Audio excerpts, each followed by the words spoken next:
అర్జున్ ఇంట్లో ఆ ఉదయం చాలా హడావుడిగా ఉంది. అందరూ తమ తమ పనులకు వెళ్లడానికి రెడీ అవుతున్నారు. అమ్మా, అందరూ ఎందుకు వేర్వేరు వాటర్ బాటిల్స్ వాడుతున్నారు? ఎందుకంటే ప్రతి ఒక్కరి అవసరాలు వేరు, అందుకే వారి బాటిల్స్ కూడా వేరు. కానీ అందులో అందరూ నీళ్లే కదా తీసుకువెళ్లేది. అయితే నువ్వు, మీ నాన్నగారు ఒకే రకమైన బాటిల్ వాడగలరా? యా. లేదు అర్జున్, ప్రతి ఒక్కరి అవసరాలు వేరువేరుగా ఉంటాయి. అందుకే ఎవరి అవసరాలకు తగ్గట్టుగా వాళ్ళ బాటిల్ డిజైన్ ఉంటుంది. ఒకే వస్తువును వేర్వేరు వ్యక్తులు వేర్వేరు విధాలుగా ఉపయోగిస్తారు. అందుకే డిజైనర్లు దాన్ని వారే వ్యక్తి అవసరాలను బట్టి డిజైన్లో మార్పులు చేస్తారు. కొన్ని బాటిల్స్ బలంగా మరియు దృఢంగా ఉండేలా తయారు చేస్తారు. వాటిలో ఎక్కువ నీళ్లు పడతాయి, అలాగే కింద పడినా అంత ఈజీగా విరుగవు. కొన్ని బాటిల్స్ ప్రయాణంలో సులభంగా తీసుకెళ్లేలా డిజైన్ చేస్తారు. అవి చిన్నగా మరియు లైట్ వెయిట్గా ఉంటాయి. మరికొన్ని బాటిల్స్ చిన్నపిల్లలు సురక్షితంగా నీళ్లు తాగేందుకు ప్రత్యేకంగా డిజైన్ చేస్తారు. ఒక వస్తువు నిజంగా ఉపయోగపడుతుందంటే అది వాడే వ్యక్తి అవసరాలకు సరిపోతుందని అర్థం. ఇలా సిప్పటితో స్కూల్లో నీళ్లు తాగాలంటే చాలా కష్టంగా ఉంటుంది. ఈ బాటిల్ నేను చేసే పనికి సరిపోదు, చిన్నదిగా ఉంది మరియు పొరపాటున పడిపోయినా విరిగే అవకాశం ఉంది.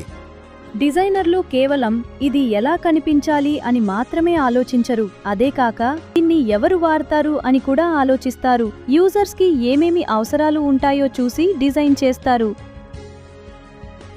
డిజైన్లో కనిపించే ప్రతి చిన్న డిజైన్ డీటెయిల్ వెనుక ఒక కారణం ఉంటుంది. ఆ కారణమే ఆ వస్తువు యొక్క యూజర్ మరియు ఆ యూజర్ నీడ్ని డిఫైన్ చేస్తుంది. ఒక వస్తువుని వాడే వ్యక్తిని యూజర్ అంటాం. ఆ యూజర్ యొక్క అవసరాలని యూజర్ నీడ్స్ అంటాం.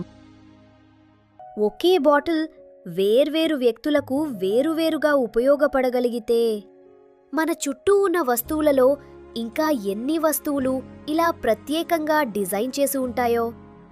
ఒక్కసారి మీ చుట్టూ ఉన్న వస్తువులను గమనించండి. వేర్వేరు వ్యక్తుల కోసం ప్రత్యేకంగా డిజైన్ చేసిన వస్తువులు మీకు కనిపిస్తున్నాయా?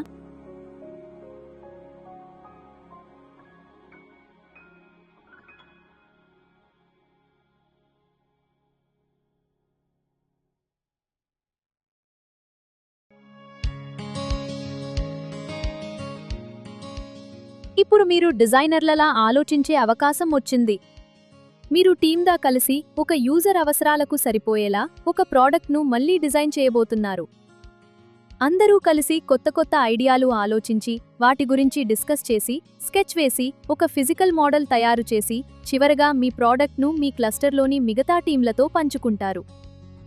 అయితే మీరు ఈ ప్రాసెస్ మొదలుపెట్టే ముందు ఒక ప్రోడక్ట్ను ఎలా డిజైన్ చేయాలో స్టెప్ బై స్టెప్ తెలుసుకుందాం.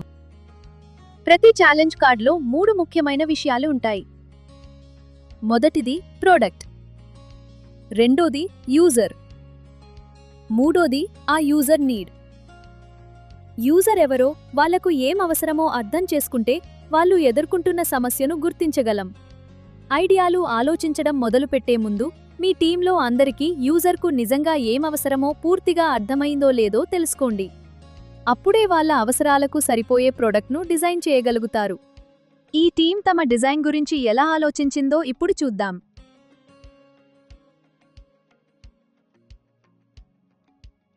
ఇక్కడ యూజర్ అర్జున్. అతను ఒక సైక్లిస్ట్. కానీ రాత్రి సమయంలో రోడ్డుపై వెళ్లే ఇతర వాహనాలకు అతని సైకిల్ స్పష్టంగా కనిపించటం లేదనే ఆందోళన అతనికి ఉంది. అందుకే ఈ టీం కలిసి చర్చించి యూజర్ అవసరాన్ని ఇలా గుర్తించింది.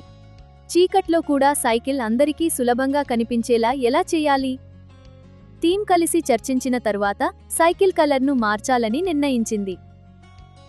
షేప్స్ అండ్ కలర్స్ సెషన్లో నేర్చుకున్నట్టు యెల్లో కలర్ వస్తువులు రాత్రిపూట కూడా దూరం నుంచే సులభంగా కనిపిస్తాయని వాళ్లకు గుర్తొచ్చింది. అందుకే సైకిల్పై బ్రైట్ యెల్లో కలర్ స్ట్రిప్స్ జోడించారు. దీంతో రాత్రి సమయంలో ఇతరులకు ఆ సైకిల్ మరింత స్పష్టంగా కనిపించేలా అయింది. వాళ్ళు తమ ఐడియాకు ఒక మంచి పేరు కూడా పెట్టారు. ఇప్పుడు ఇంకో ఉదాహరణ చూద్దాం.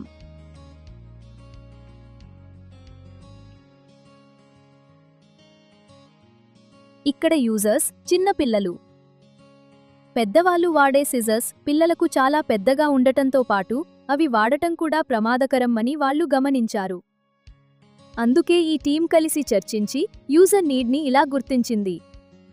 పిల్లలు సురక్షితంగా సులభంగా వాడగలిగేలా సిజర్స్ని ఎలా తయారు చేయాలి? వాళ్ళు తమ చేతిలో ఉన్న సిజర్స్ను జాగ్రత్తగా పరిశీలించారు. అప్పుడు పిల్లలకు ఉపయోగపడేలా మార్చాల్సిన డిజైన్ డీటెయిల్ దాని షేప్ అని వాళ్లకు అర్థమైంది. అందుకే కలర్ మార్చకుండా దాని షేప్ని మార్చాలని నిర్ణయించారు. పిల్లల చేతులకు సరిగ్గా సరిపోయేలా వేళ్లు పెట్టే రంధ్రాలను చిన్నవిగా చేశారు. అలాగే సిజర్స్ చివర ఉన్న పదునైన అంచులను గుండ్రంగా మార్చారు. దీంతో వాడేటప్పుడు గాయాలు కాకుండా ఉంటుంది. ఈ 2 ఉదాహరణల్లో కూడా టీంలు ఒకే ప్రాసెస్ని అనుసరించాయి. మొదట వాళ్ళు యూజర్ను అర్థం చేసుకున్నారు. తర్వాత యూజర్కు ఏం అవసరమో తెలుసుకున్నారు. ఆ తర్వాత ఆ అవసరాన్ని తీర్చడానికి ప్రోడక్ట్లో ఎలాంటి మార్పులు చేయాలో ఆలోచించారు. కొన్నిసార్లు బెస్ట్ సొల్యూషన్ షేప్ని మార్చడం, మరికొన్నిసార్లు కలర్ను మార్చడం, ఇంకొన్నిసార్లు షేప్తో పాటు కలర్ను కూడా మార్చడం కావచ్చు. ఇప్పుడు ఈ ఛాలెంజ్ కార్డులో ఏమున్నాయో చూద్దాం.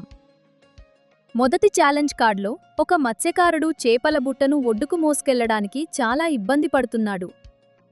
బుట్ట బరువుగా ఉండటంతో చేతులు నొప్పి పెడుతున్నాయి.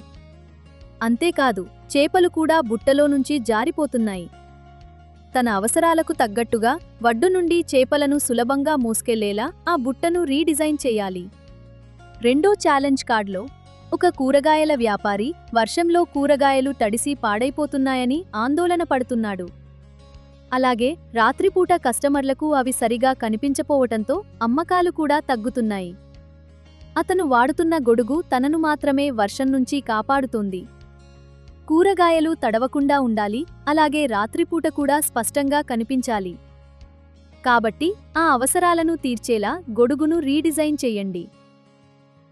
మూడో ఛాలెంజ్ కార్డులో ఒక యజమానికి తన పెట్ డాగ్ పొదల్లోకి వెళ్లి తిరిగితే దాన్ని వెతకటం కష్టంగా మారుతోంది. ఆమెకు తన డాగ్ను సులభంగా గుర్తించే మార్గం కావాలి. కాబట్టి ఆ అవసరాన్ని తీర్చేలా డాగ్ కాలర్ను రీడిజైన్ చేయండి. ఇప్పుడు మీ టీం ఒక ఛాలెంజ్ కార్డ్ను ఎంచుకోవాలి. ప్రతి టీం డిఫరెంట్ ఛాలెంజ్ కార్డ్ని తీసుకోవాలి. అందరూ కలిసి దాన్ని జాగ్రత్తగా చదవండి. యూజర్ ఎవరో ఆలోచించండి. ఆ యూజర్కు ఏం అవసరమో గుర్తించండి. ఆ అవసరాన్ని తీర్చడానికి ప్రోడక్ట్లో ఏ డిజైన్ ఎలిమెంట్ మార్చాలో ఆలోచించండి. మీ టీంతో కలిసి సుమారు 10 నిమిషాలు వివిధ ఐడియాల గురించి చర్చించండి. మీ టీం ఒక ఐడియాపై అంగీకరించిన తర్వాత మీ ఐడియేషన్ పేజీని పూర్తి చేయండి. ముందుగా మీ ఛాలెంజ్ కార్డ్ను ఎంచుకోండి. ప్రొడక్ట్ పేరు రాయండి. తర్వాత యూజర్ పేరు రాయండి. మీరు ప్రొడక్ట్ షేప్ని మార్చుతున్నారా లేక కలర్ను మార్చుతున్నారా అనేది నిర్ణయించండి. ఆ తర్వాత మీరు కొత్తగా డిజైన్ చేసిన ప్రొడక్ట్ను గీయండి. మీ ఐడియేషన్ పేజీని పూర్తి చేయడానికి సుమారు 10 నిమిషాలు కేటాయించండి. మీరు చేసిన మార్పులు స్పష్టంగా అర్థమయ్యేలా యారోస్ మరియు లేబుల్స్ ఉపయోగించండి. అలాగే మీ ఐడియాకు ఒక మంచి పేరు పెట్టడం మర్చిపోవద్దు. ఈ మొత్తం ప్రాసెస్లో క్రియేటివిటీ మరియు కమ్యూనికేషన్ స్కిల్స్ని కూడా అభ్యాసం చేయండి. యూజర్ ఎవరు, యూజర్ నీడేంటి, వారు ఎదుర్కొంటున్న సమస్య ఏమిటో మీ టీంతో కలిసి చర్చించి బాగా అర్థం చేసుకోండి. స్కెచ్ వేయడానికి ముందు యూజర్ నీడ్ని తీర్చేలా వివిధ ఐడియాలు ఆలోచించండి. ఇచ్చిన ఉదాహరణల్ని లేదా ఇతరుల ఐడియాల్ని కాపీ చేయకండి. స్కెచ్ పూర్తయ్యాక ఇప్పుడు ఒక ఫిజికల్ మోడల్ తయారు చేసే సమయం వచ్చింది. ఫిజికల్ మోడల్ వల్ల మీ సొల్యూషన్ ఎలా పనిచేస్తుందో ఇతరులు సులభంగా అర్థం చేసుకోగలరు. మీ మోడల్ తయారు చేయటానికి సుమారు 15 నిమిషాలు కేటాయించండి. మోడల్ తయారు చేయటానికి అవసరమైన వస్తువులను మాత్రమే ఉపయోగించండి. మీ టీంలో ప్రతి ఒక్కరూ ఈ పనిలో పాల్గొనేలా చూసుకోండి. మీ మోడల్ సిద్ధమైన తర్వాత ఒక చిన్న ప్రెజెంటేషన్కు సిద్ధం అవ్వండి. ఒక టీం తమ సొల్యూషన్ని ఎలా ప్రెజెంట్ చేసిందో ఇప్పుడు చూద్దాం. మీ పేజీలో 3 కలర్డ్ స్టార్స్ కూడా కనిపిస్తాయి. ప్రతి టీం మెంబర్ ఏ భాగాన్ని చెప్పాలో అవే సూచిస్తాయి. First member red star user మరియు ప్రోడక్ట్ గురించి వివరిస్తారు. మా యూజర్స్ చిన్నపిల్లలు, మా ప్రొడక్ట్ పిల్లలు సురక్షితంగా ఉపయోగించగల scissors. Second member blue star user need గురించి వివరిస్తారు. ఈ యూజర్కు సులభంగా పట్టుకుని సురక్షితంగా ఉపయోగించగల సిజర్స్ అవసరం. థర్డ్ మెంబర్ గ్రీన్ స్టార్ తమ idea, product sketch, physical model గురించి వివరిస్తారు. మేము వేళ్లు పెట్టే రంధ్రాలను చిన్నవిగా చేసి సిజర్ సంచులను గుండ్రంగా మార్చాము. ఇదిగో మా స్కెచ్ మరియు మా ఫిజికల్ మోడల్. మీ ఎక్స్ప్లెనేషన్ సింపుల్గా మరియు స్పష్టంగా ఉండేలా చూడండి. ప్రతి భాగాన్ని ఎవరు చెప్పాలో నిర్ణయించుకోవటానికి సుమారు 5 నిమిషాలు తీసుకోండి. క్లాస్ ముందు ప్రెజెంట్ చేసే ముందు ఒకసారి టీమ్గా ప్రాక్టీస్ చేయండి. ప్రతి టీం మెంబర్ ఏ భాగాన్ని చెప్తారో గుర్తుంచుకోవటానికి ఆ కలర్డ్ స్టార్స్ను ఉపయోగించండి. మీ స్కెచ్ను చూపించండి. మీ ఫిజికల్ మోడల్ను చూపించండి. మీరు చేసిన మార్పులు యూజర్ నీడ్ను ఎలా తీరుస్తాయో వివరించండి. టీం అంతా కలిసి డిస్కస్ చేసి ఒక ఛాలెంజ్ కార్డ్ని ఎంచుకొని ఆలోచించడం మొదలుపెట్టండి.